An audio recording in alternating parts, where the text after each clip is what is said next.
That's just what I needed. Oh my goodness. Hey there, sparkly friends. It is Imbolc season, and I have to say this is my favorite Sabbath. For me, Imbolc season is about connecting with the core part of myself that's wanting to emerge in the coming year. We're just about to say, welcome spring on Imbolc, and then we're off. It's time to start, it's time to go, it's time to be all of these things that I've been dreaming about. But in the Imbolc season, I get to dream about it and I get to really feel myself with all this burgeoning energy that just wants to come up. And it's just an amazing time. No matter what you call this time of year and how you choose to celebrate it, I have 7 different areas of practice that you can look at and several different ways to kind of play within those areas. I know there has to be something here, something that you will connect with that will help you really make a heart connection to the world around you this time of year and deepen your practice in your own life. Let's start with everybody's favorite segment, books, movies, and TV shows that inspire you during this season. I've got 4 nonfiction books and 2 fiction books. This time of the year, things haven't really leafed out, and one of my joys is birds. And so I want to suggest that you get a bird guide to your area. This, of course, is for the Willamette Valley. It's a really simple one, but it is pictorial. I have found that this is kind of key for me in identifying. A lot of times they'll have the juvenile and the adult, or the female and the male, and that really helps. And then it just talks just a brief bit about it, but it can be really fun to connect with the land around you through watching the birds that are in your area and when they show up. Next up, I want to recommend Doreen Valiente's Charge of the Goddess book. This is a poetry book. You don't have to do this book. I think that during this time of the year, I have a chance to really connect with myself in a much more dreamy way. I mean, we're about to head into Pisces season. And so that dreaminess really affords me the comfort and the joy of moving inside and yet somehow feeling that dreaminess want to reach out to the world around us. So I think poetry is great. This particular book is just beautiful. It's really inspiring if you are an animist or a pagan, or you have witchy leanings, or if you're just interested in divine feminine poetry, you will love this book. The next up on my list is The Holy Wild by Danielle Dulsky. I love me some Danielle Dulsky. This book is so beautifully written. She is just a feast. Her prose it just paints pictures, it stirs you on this incredible level. The subtitle on this is The Heathen Bible for the Untamed Woman. This book is an adventure through the elements, and each element in this book is going to introduce you to an archetype. It then brings you through their story and talks about these different mythical women or historical women, however you want to look at it, and how the patriarchy has taken them and put a different skew on them. She takes you into looking at their attributes and how they interact with the world in a way that is not the patriarchal sense, and the empowerment that they offer you. Next up on my list is Sacred Objects, Sacred Space. This book is good for beginner spiritualists, beginner witches, but also those of you who are advanced in your craft. Maybe you want to add sacred spaces and sacred objects to your practice. This book is by Dana Winters, Patricia Gardner, and Angela Kaufman. This book, as you can see from the color coding on the side, is broken up into sections. So you've got altar tools, other essential tools, meditation tools, divinatory tools, and establishing sacred space. What is really cool about this book is that you'll have the tools, and they're laid out with pictures and what they are. So here's bowlings, and then they probably have athames in here as well, and the difference between them. They have making it magical, care, maintenance, and cautions, and then they also have a section for the crafty witch. It kind of allows you to explore different tools. If you're new to the craft, then you're going to be able to look up and go, wow, maybe that's something that I'm interested in. Maybe I'm interested in working with a chalice. That really hits a note with me. It feels like a fit. Besom, the cauldron, puppets. Here's all on meditation tools. So as someone who's been doing this for a while, you may be thinking, why the heck would I want this? And it's because it really allows you to look at tools that you've been using for a while, Maybe there's an aspect of that tool brought up in this book that you haven't thought of for a while or haven't thought about using. It can help you to kind of revamp your practice and help you re-explore new ideas to working with the objects that you have. I also think that there may be tools in here that you've never thought about using, and then you go, wow, I really like that. How could I incorporate that into what I'm doing already? For those of you that are new to spiritual practices like this, you're going to find this just an excellent reference book. It's a jumping off point. It's an inspiration. And I think that the Imbolc season is really all about inspiration. And now on to my fiction recommendations. Matt Haig's Midnight Library. I know I've spoken about this before, but I feel like at Imbolc season, at the Springtide, as the Springtide begins to come in, it's a time of reflection. It's a time of really looking over your life. And this book is so good. If you haven't read it, you should read it. You should just absolutely, I don't care who you are, you should read this book because it really brings you to a place of looking at your own life and appreciating the choices that you've made and allows you to explore how powerful choice is. I really don't want to tell you the premise of the book too much, but the idea is that this person is in an in-between state between life and death, and they have a chance to try out different decisions in their life to see how their life could have been different and how they would feel about it. If you're dealing with depression, if you're feeling like you want to reinvent yourself, if you just want to kick in the pants to really make it happen this year, this book will inspire you. It will also make you appreciate the life that you have. For those of you who are brave and want a piece of fiction that challenges you and helps you to really dig deeply into the patriarchal mindsets that are maybe slowing you down, stories that you don't even realize are playing in the background, they're so subtle, this book is for you. If you have been in church and you feel like you need healing there, or you're ready for that next level of healing there, I recommend Lilith by Nikki Marmory. This book is intense. It really is. It is a fictional tale.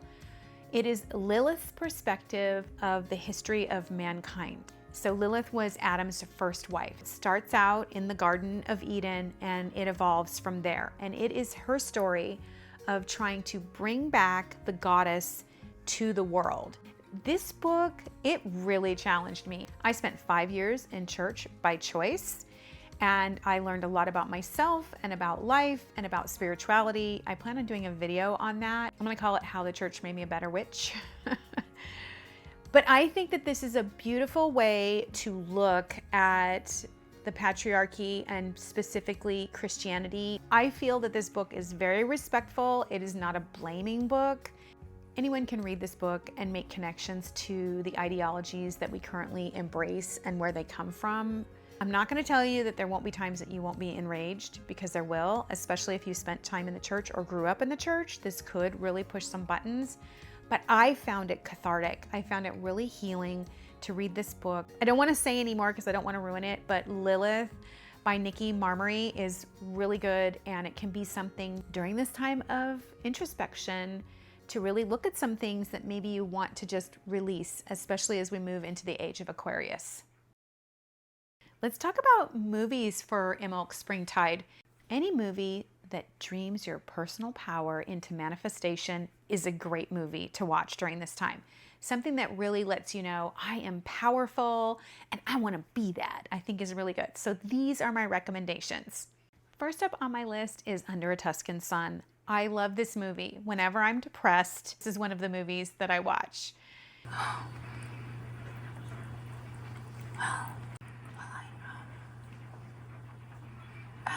I can't go back to San Francisco. It really inspires me that life is about ebb and flow. It's ups and downs. You did what? Francis bought a house in Tuscany. And you're gonna live there alone? Well, I'm not there alone. It's about bravery and sadness and dreaming and falling and getting up. It's about creation and recreation. It's about letting go of the way we think it should be so that what wants to really be and is right for us can come in. So Under a Tuscan Sun, love this movie. I watch it at least once a year, and especially those times when I'm having a low moment. Next up on my list, I think I watched this with my girls probably 50 times. I know most of the lines in this movie. I absolutely love it. It inspires me to make hard choices towards being my authentic self. And that is The Devil Wears Prada. my face. Go. I don't have kids at home anymore, but I have pets. And as soon as I go to do something that doesn't involve them, they're like, here I am, mommy, here I am. If you're unfamiliar with this, it's Anne Hathaway and Glenn Close, who does an amazing job in this. Miranda Priestley's the editor-in-chief of Runway. So you don't read Runway? No. Not to mention a legend. No. You work a year for her and you can get a job at any magazine you want. Anne Hathaway is a wannabe writer right out of college. She can't get a job, and she ends up landing this job at a fashion magazine. Fashion magazine? What was it, a phone interview? And she's the most non-fashionable person there is. And it's the story of her losing herself and finding herself in this job. It's also about how difficult it is to choose ourselves once we do lose ourselves. Again, with the springtide energies just coming in for Imbolc, I feel like this movie reminds you to check in with where maybe you're compromising in your life that you don't want to be moving forward. What kind of power is really asking to come forward at this time and wants to manifest? Last movie on my list is something that I just saw this year, which is the book club, A New Chapter. It's the second movie. I have to admit, I haven't seen the first movie yet, which makes me want to watch that for Imbolc. Hello, you've reached the home of the retired and gifted. You get married in a church? I'm shocked you didn't burst into flames as you crossed the threshold. The reason why I chose this one is because I think it lets you know that it's never too late to do things differently. It's never too late to break free. I loved this movie. It's a comedy, it's light. It's the perfect thing to get together with your girlfriends or just yourself on a gray afternoon and remind yourself that you are the master of your story.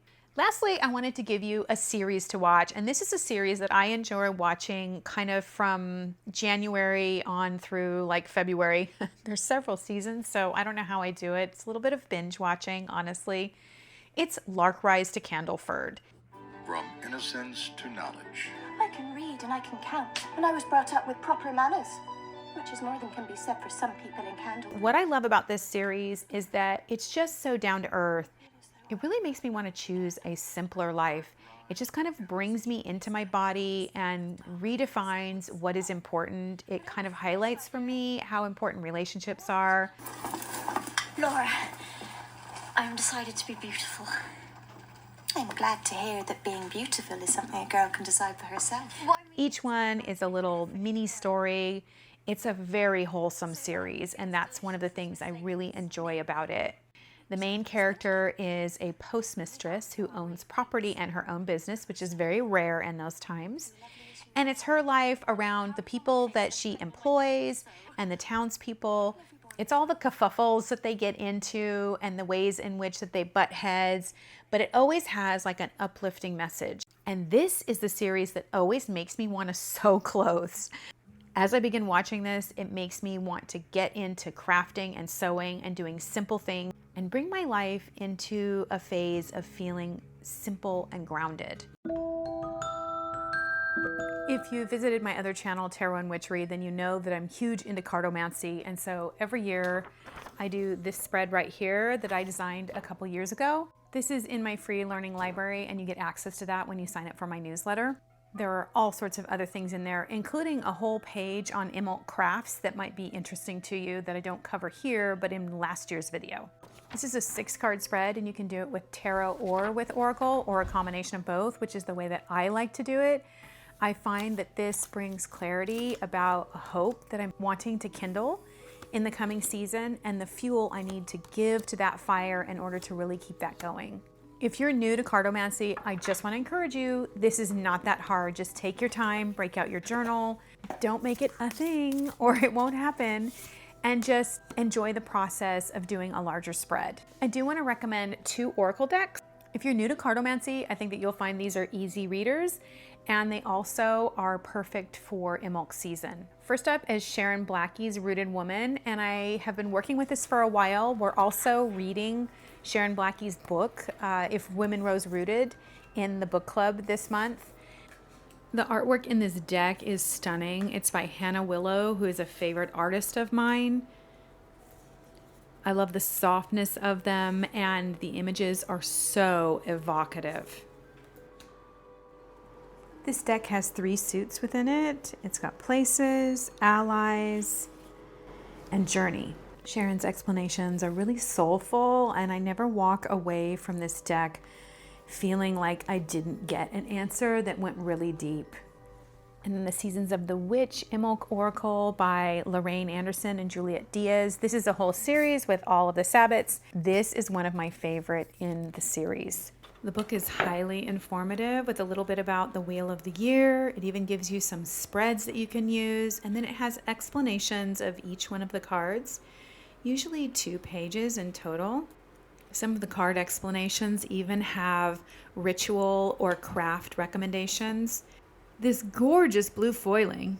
Not only do I love the illustration style on this deck, I find the subject matter that's covered is really specific to the Imbolc season, and it draws me into this time of the year. It allows me to sink in and get ideas for tapping into nature and my practice. Furthermore, because the cards are so rich with symbolism, you don't even need a book to be able to read with this deck. It's the perfect time for crafting. Well, isn't it almost always the perfect time for crafting?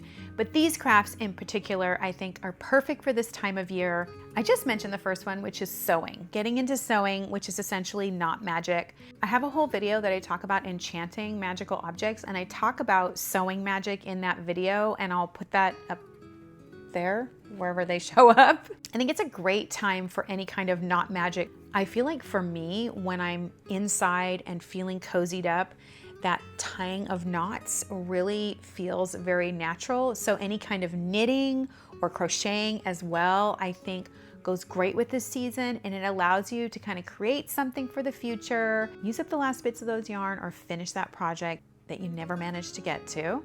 But also weaving enchantment into what you're doing. Herbal crafting. I think this is a great time to look at your herbal stores and see, what do I have left over? For me, this is the time when I'm going to want to put together some of those oils that I'm going to need for summertime crafts. For instance, calendula oil, because I want to use up all those calendula flowers that I harvested last summer so that I have room in my jar for them this summer. And that is an oil that I really use. Maybe you want to use up last year's oils or tinctures at this time, really break them out, put them in a prominent place where you can see them so that you don't forget about them. Use those tinctures up, drink that fire cider. Use up your oils to make lotions and soaps, and maybe even go through your herbs and decide what's old and stale and needs to be replaced next season, which is the perfect segue to my next section. Every season is a time to connect with the earth. Typically this time I feel is a time for really giving back or thinking about giving back. And by that I mean it's a great time to really plan your garden. If you're looking at your herbal stores that you just cleaned out, then maybe you want to replant something this year, or you've decided that you don't want to plant it. I encourage you to really be honest. Sometimes I have these ideas that I'm gonna work with a certain herb, but then I never work with that herb. And it just sits up there. And it's okay. It's okay if I'm not that person. I just need to be honest and let that go. Don't cultivate that. Don't harvest it, leave it for someone else, or don't replant it the next year. Usually, as soon as the Imbolc tide starts coming in, I'm in full swing of, okay, I know what worked and didn't work, and I'm not gonna do that again next year. Back to your connecting with birds, right? I think it's a great time to be really feeding the birds. If you don't have your own garden to be doing this in, you can bring seed to throw out in the park, or go to some place where you can sit on a bench and feed the birds, or simply just watch the birds. But it's a great time to give back. Things are getting pretty sparse for birds. They're really having to scrounge for insects at this time of year because it's been so cold, and most of the seeds are picked over. So feeding the birds is really an act of love and a way to give back. It also lets you know what kind of birds are attracted to your area and get to know them a little bit better. This is a favorite pastime for me. If you watched my Imbolc video last year, then you'll see it started off with birds, because I love birds so much, and that is what I do every single morning, is feed the birds and watch them. As people living natural lifestyles, connecting with the world around us in a way that's deeply personal, I think it's important to think about how we can give back through ecology. And so I think sitting and thinking about what ecological move that you can make in your home during this time is something that can be very powerful. One of the things that I do, and I have a link to these down below in the description box, is I use these compostable trash bags. Think about how many plastic trash bags go into dumps every year. We actually don't even need bags. We can just walk the trash out and dump it into the outside trash receptacle. This is a little bit of a soapbox, but I encourage you to think, what can I do personally? What works with what's available to me in my community and also my lifestyle that I live, and what's economically viable for me? How can I make decisions that save the planet? And for those of you who think this little tiny thing isn't going to make a difference, it does. Connect with the land. Every day is an invitation to connect with the land.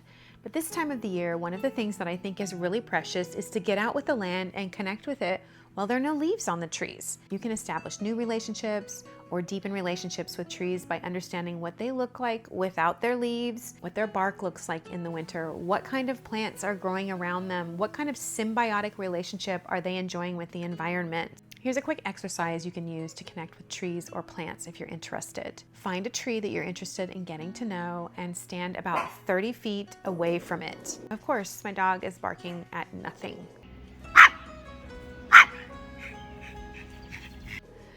Just allow yourself to feel the presence of the tree and the distance between you. You can reach out to the tree with your heart or your mind and just let it know that you would like to befriend it. See how you feel standing at that distance from the tree. And if you feel like you have permission to get closer, move in. Keep asking for permission, moving forward closer and closer until you're in contact with the tree, and then ask if you can put your hands on the tree. Understanding the nuance of energy of a tree by taking this time to really forge a relationship step by step by step does a lot of different things for our practice. I think it's really humbling. I think it slows us down and takes us away from the microwave society, the 2-bit sound bites that we enjoy on TikTok and other social media outlets that are kind of moving us away from deep relationship. By just slowing down and checking out this exercise, you might be really surprised what you feel in your body and where. And this is going to help you work with your practice. Like maybe you're a person who smells things, like you really sense things through your nose or your ears. Maybe you're feeling it in your hands or your feet. How comfortable are you in opening up your heart? How long does it take you to feel comfortable to move forward? What are the different ways that you personally can work with to establish relationship with beings that don't communicate in the same way that we humans communicate? This allows me to really slip down into my body and be present with what's going on instead of trying to manufacture something. So one of the things that I spend a lot of time doing during this time of the year is clearing the land. And I think that is something that we do like physically out here, but also inside, as above, so below. And I get out here on the farm and I take a look around at all of the stuff that needs to be done. It's like never ending. So for me, I really want to look at where the clutter has begun to accumulate on my land. But, you know, like this over here, this is an old chicken coop.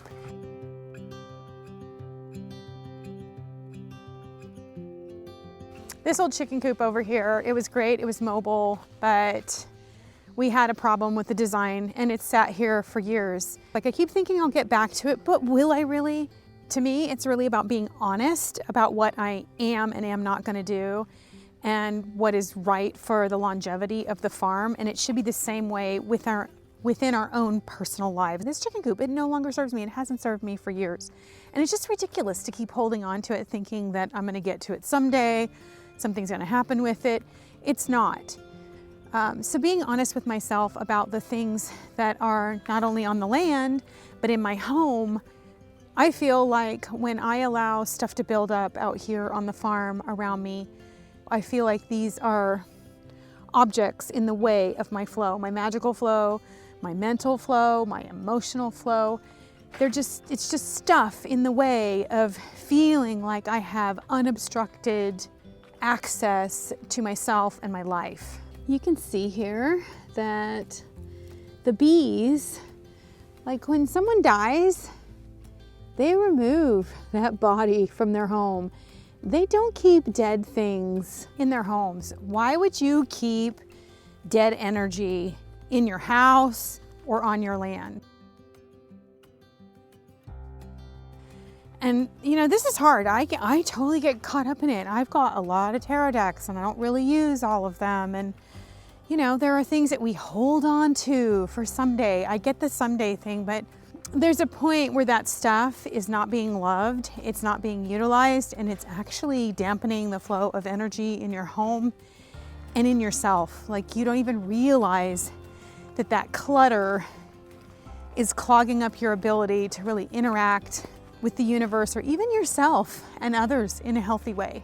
For me, it's not quite the time for a spring cleaning yet, but it is a time to get into stuff and really clear stuff out, cleaning out my cupboards. I have a bag in the back of my car, and as I pull like those extra mugs or cups or Tupperware that's not doing anything anymore, that doesn't have a lid, I just put it in the back to go to the charity shop. I really believe that giving things away and allowing them to be repurposed and loved by someone is an act of gratitude and an act of abundance. When we let go of things and we release them, then our hand is open and we're ready to receive. And spring is coming. It's a time to plant in expectation. So allowing yourself to let go of things, to receive, is, I think, vital during this time.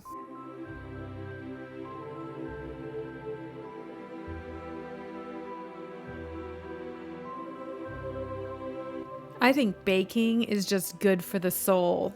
My favorite thing to make during this time is pumpkin bread pudding. Oh my goodness.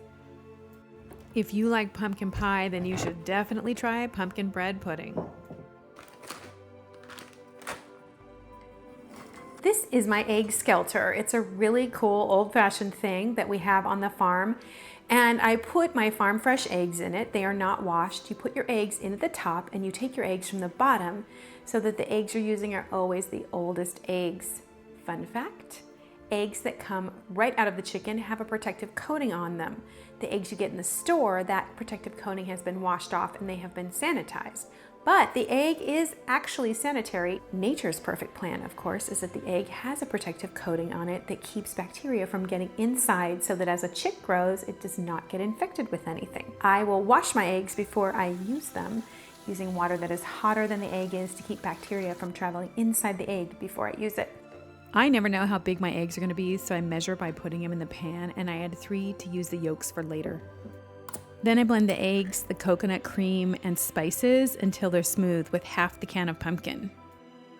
So I know it would look really cinematic and pretty if I were just whipping this in a bowl, but let me tell you, you get a superior product by putting this in the blender.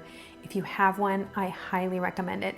It fluffs everything up, it whips the cream together, there's no separation, there's lots of air. It is delightful. More farm measuring here. I just take whatever bread I have and stack it in the pan until it reaches up to the top, and that's the amount of bread that I will cube. I like mine as hearty bite-sized pieces, but to each their own. Here's the secret to really pumpkin-y pumpkin bread pudding. I take that half can of pumpkin, I add a little bit of the liquid mixture, 3 extra egg yolks to make it more custardy, and whip together with some extra pumpkin pie spice. And now it's all about the layers. I like to really get those nuts in there. And now I'm gonna nestle that pumpkin puree that I made in there, make another layer, and repeat. Don't scrimp on that pumpkin. Those chunks of pumpkin are what make it so pumpkin-y when you go to eat it. Pour that luscious custard over the top, cover and put in the fridge until an hour before you wanna bake it. You can leave this in the fridge overnight and bake the next day. As a matter of fact, the longer it sits, the better it's going to be because it's going to absorb all of the yum yum into the bread. So you just pull it out about an hour before you want to bake it so that it comes to room temperature. Cover it with foil, bake at 350 for 20 minutes, and then pull the foil off and let it continue to bake for another 30 minutes-ish. I'm gonna just tell you it's until it's done, and this is just something that I've figured out over time, But basically it'll puff up. You want it to get browned on top, and a knife will go in and not come out quite clean, but it shouldn't come out soupy. I'm sorry to say that the day that I filmed all of this was for a family event, and so I popped this in the oven and pulled it out excitedly, and we all gobbled it down before I took a picture of it finished. But I assure you that it just bakes up lovely and golden brown and tastes like $1,000,000. You could also do this with butternut squash. You can add raisins. You could just mix it all up. You can do it without any kind of squash at all and just do a traditional bread pudding, high on the spices that you like. Get crazy with it. I think bread pudding is so comforting, and during Imbolc season, I want to bake and enjoy that before I don't have time to bake and before it gets too hot to bake. If you made it all the way this far, wow, leave me some bird emojis down below and tell me what you plan on doing for Imbolc season.